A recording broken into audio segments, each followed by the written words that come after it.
Pastor Salim Raj చేసిన వ్యాఖ్యలు ఎంత దుమారం రేపుతున్నాయో మనం చూస్తూ ఉన్నాము. ఈ మల్లెపూలకి సంబంధించి అంటే చర్చి ముందు గనుక పెట్టినట్లయితే పరిశోధకులు ఎవరు కూడా మల్లెపూలు పెట్టుకోరు.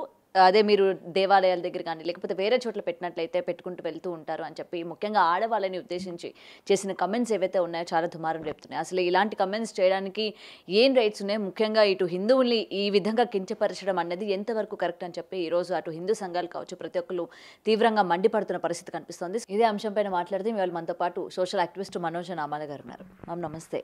సో ఆల్రెడీ పాస్టర్ సలీం గారు చేసిన వ్యాఖ్యలు ఏవైతే ఉన్నారో మీరు కూడా వినే ఉంటారు. ముఖ్యంగా ఈ మల్లెపూలు అలాగే ఆడవాళ్ళకి సంబంధించి చేసిన ఈ కామెంట్స్ ఎందుకు ఇంతలాగా రియాక్ట్ అయ్యారంటే ముత్తైదువులు అంటే మొత్తం పసుపు కుంకుమ చీర సారే పువ్వుల్ని కూడా ఎంతో పవిత్రంగా చూసే ఆడవాళ్ళకి ఈ విధంగా మాట్లాడడం అనేది కరెక్ట్ కాదు అని చెప్పి వాళ్ళు చాలామంది లేడీస్ బయటకు వచ్చి మాట్లాడుతున్న పరిస్థితి కనిపిస్తుంది. సో ఆయన చేసిన వ్యాఖ్యల్ని మీరు ఎంతవరకు సమర్థిస్తారు? దీన్ని మనం ఎలా చూడొచ్చు అంటారు? గౌతమి మాట్లాడిన ఆయన షాలేం రాజు గారు చాలా మంచి పాస్టర్ గారు అని చెప్పాలి. మంచి వాక్యం చెప్తారు. చాలా ఆత్మీయంగా ఉంటుంది ఆయన వాక్యం. ఎందుకంటే మీకెలా తెలుసు మేడం అంటే ఎవరికైనా మతాలు ఏది అనేది నేను చూడను. నాకు వాక్యం అంటే ఇష్టము. నేను అప్పుడప్పుడు చర్చికి కూడా వెళ్తూ ఉంటాను. సో పాస్టర్ గారి వాక్యం చాలా బాగుంటుంది. మనం ఇప్పుడు యూట్యూబ్ ఓపెన్ చేయగానే కొన్ని ఆయన మెసేజెస్ వస్తూ ఉంటాయి. అది యాక్చువల్గా ఆయన మాట్లాడేటప్పుడు ఎవరో ఇంతకుముందు ఒక ఎగ్జాంపుల్ చెప్తూ అంతకుముందు ఎవరో అన్న దాన్ని ఆయన రిపీట్ చేశారు. ఒకసారి ఒక పాస్టర్ గారు అని అలా చెప్తూ అన్నారు. కానీ యాక్చువల్గా పూలు పండ్లు ఇలాంటివి చాలా పవిత్రమైనటువంటి అంశాలు. ఏ ఫంక్షన్కి కానీ ఎవరైనా సరే ఇప్పుడు ఇర్రెస్పెక్టివ్ ఆఫ్ ది రీజన్ అంటే హిందువులు ఏంది క్రిస్టియన్స్ ఏంది ముస్లిమ్స్ ఏంది ప్రతి ఒక్కళ్ళు కూడా పూలు అనేదానికి చాలా ప్రాధాన్యత ఇస్తారు. ఎక్కడ బైబిల్లో పూలు పెట్టుకోకూడదని అలా ఏమీ లేదు నాకు తెలిసినంత వరకు. పూలు పెట్టుకోకూడదు అట్లా లేదు. ఎందుకంటే ఇప్పుడు కూడా క్రిస్టియన్స్ మ్యారేజ్ చేసుకున్నారంటే ఆ డెకరేషనే పూలతో ఉంటుంది. సో వాళ్ళకు కూడా రిసెప్షన్ రోజు చక్కగా పూలతో చుట్ట వేస్తారు, జడలు అల్లుతారు. అవన్నీ అలంకరణ అనే దానిలో ప్రథమ స్థానాన్ని పూలు అనేటువంటివి ఆక్యుపై చేశాయి.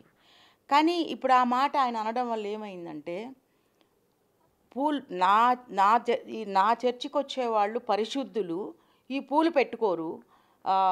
ఇంకొక మాట వాడారు బజారు వాళ్ళలాగానే. సో ఆ మాట వాడడం అనేది ఖచ్చితంగా తప్పే. ఎందుకంటే మిగిలిన వాళ్ళంతా పూలు పెట్టుకునే వాళ్ళంతా తప్పు వాళ్ళు అనేటువంటి భావన ఇక్కడ వస్తుంది. అలా కాకుండా నా చర్చికి వచ్చేవాళ్ళు పూలకు అంత ప్రాధాన్యత ఇవ్వరు, పూలు అంతగా ఇంట్రెస్ట్గా పెట్టుకోరు, వాళ్ళు దాని జోలికి పోరు, పెద్దగా ఆసక్తి లేదు వాళ్ళకి అని అంటే సరిపోయేది. కానీ ఇలా అన్నాడంటేనే కదా ఇప్పుడు ఇది పెద్ద ఒక ఉద్యమంలాగా బయట అందరూ చెప్పుకోవడము చెందటము జరుగుతుంది.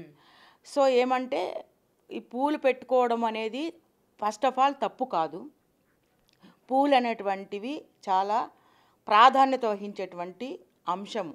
ఎక్కువగా హిందూ దేవుళ్ళు పూలుతోనే దేవుళ్ళని వాళ్ళు అలంకరణ చేస్తూ ఉంటారు.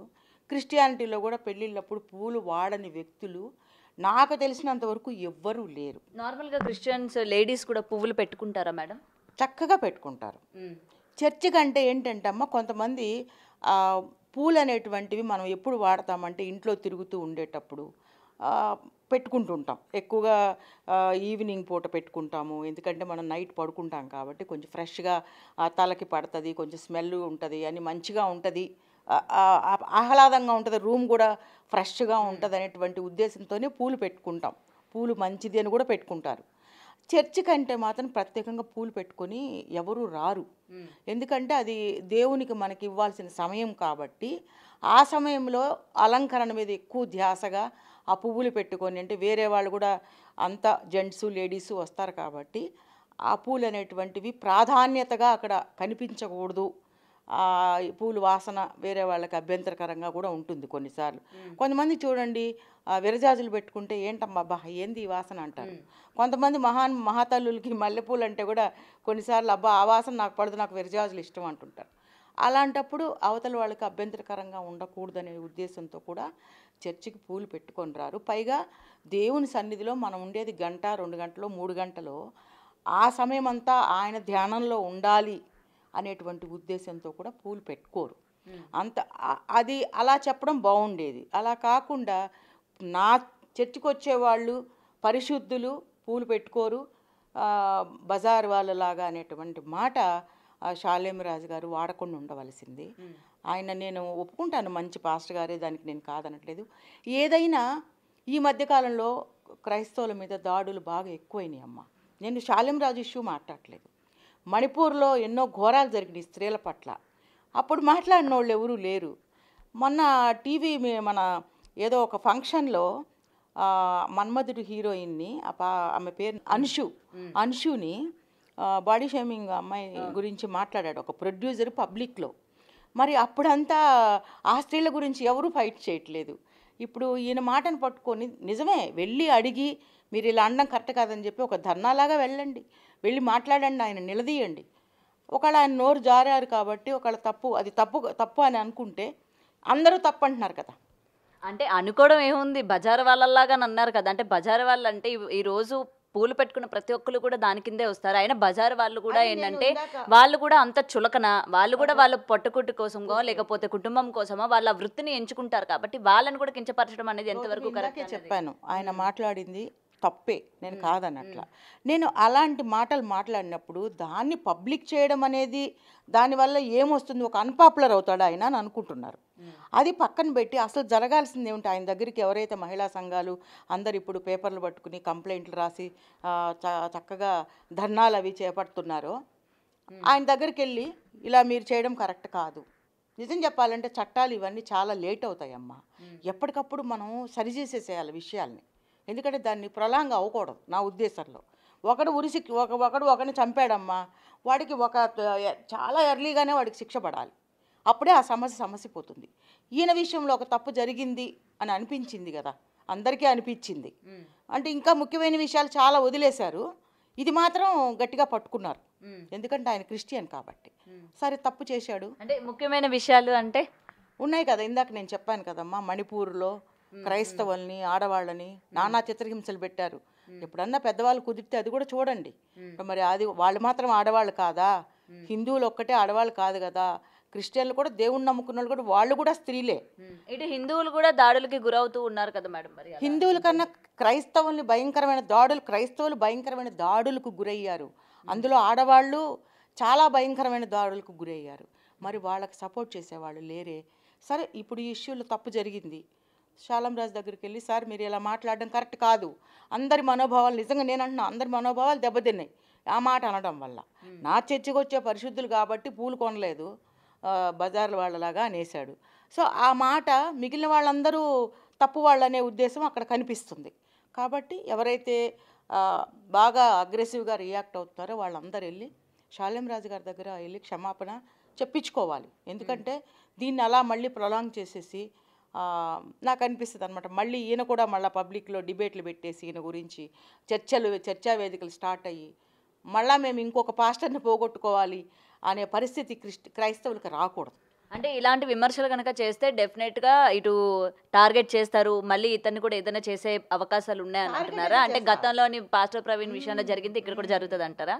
జరుగుతుంది అంటే జరగచ్చు, చెప్పలేము. ఇప్పుడు ప్రవీణ్ గారి విషయంలో ఏం జరిగింది అనేది అందరికీ తెలుసు, కానీ ఏం జరగనట్టుగానే దాన్ని ఒక ఏంటంటే డ్రంక్ అండ్ డ్రైవ్ అని చెప్పేసి, అంటే గతంలోనే ఆయన ఏదైతే రామాయణాన్ని కించపరుస్తూ మాట్లాడారో దాని పరిణామమే అది అని చెప్తూ ఉంటారా? మరి అట్లా నేను విమర్శ అనేది నేను విమర్శతోనే కొట్టు. నువ్వు ఒక చెంప దెబ్బ కొడితే నువ్వు మళ్ళీ ఇంకో దెబ్బ తిరిగి వేయి. నువ్వు నోటి మాటతో అంటే నేను నోటి మాటతో అంటాను. అలా కాకుండా దొంగ దెబ్బలు తీశారు ఎవరు అనేది మనకు తెలియదు, ఎవరో కుట్రదారులు. ఇప్పుడు ఈయన కూడా కొంచెం బాగా ఫేమ్ అవుతున్నాడు యూట్యూబ్లో, నోరు జారారు. దాన్ని పట్టుకొని ఆయన ఎంత దాకా లాగాలో అంత దాకా లాగాలనేటువంటి ఉద్దేశంలో ఉన్నారు. కానీ ఆయన మాట్లాడింది నేను మళ్ళీ చెప్తున్నాను తప్పే. దానికి ఆయన క్షమాపణ చెప్పాలి. చెప్తేనే మిగిలిన వాళ్ళ మనోభావాలు దెబ్బతినకుండా ఉంటాయి. ఎందుకంటే ఖచ్చితంగా ఆడవాళ్ళందరికీ కూడా ఆయన క్షమాపణ చెప్పాలి అనే కోరుతున్నారు. నేను కూడా క్షమాపణ ఆయన చెప్పాలని నేను కోరుకుంటున్నాను. ఎందుకంటే మాట జారింది. మొత్తానికి ఏంటంటే ఆవేశంలో ఇదేంటంటే ఈ నా చర్చకు వచ్చేటువంటి ఆడవాళ్ళంతా అసలు పూలంటే ఇంట్రెస్ట్ లేదు వాళ్ళకి, పూల మీద ధ్యాస లేదు, దేవుని మీదే వాళ్ళ ధ్యాస, వాళ్ళంతా పరిశుద్ధులు, బజార్లో అంటే ఏదో ఆలోచన పెట్టుకొని ఆయన ఆ మాట అన్నాడని నేను అనుకుంటున్నా. నేను విన్నాను కాబట్టి, అది యూట్యూబ్లో చూశాను కాబట్టి అంటున్నాను. ఆయన దానికి ఏం సమాధానం చెప్తాడో మనకైతే తెలీదు. కానీ మిగిలిన వాళ్ళైతే అలా అనుకునే అవకాశం ఉంది కాబట్టి క్షమాపణ కోరాల్సిందే. Right ma'am. ఇప్పుడు ఇలాంటి సువార్తలు చెప్పే దగ్గర కావచ్చు, ఇలాంటి ప్రేయర్స్ దగ్గర వేరే మతానికి సంబంధించి లేకపోతే వేరే మతానికి ఏమైనా దాని గురించి మాట్లాడడం అనేది ఎంతవరకు కరెక్ట్ అండి? చూడమ్మా, మన మతాల్ని మనం గౌరవించుకోవడం కాకుండా ఇతర మతాలను కూడా మనం గౌరవించాలి.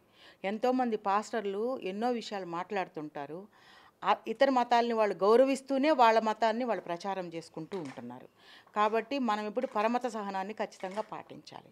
అలా ఉన్నప్పుడు ఎవరికి ఏ ఇబ్బందులు రావు. Thank you ma'am.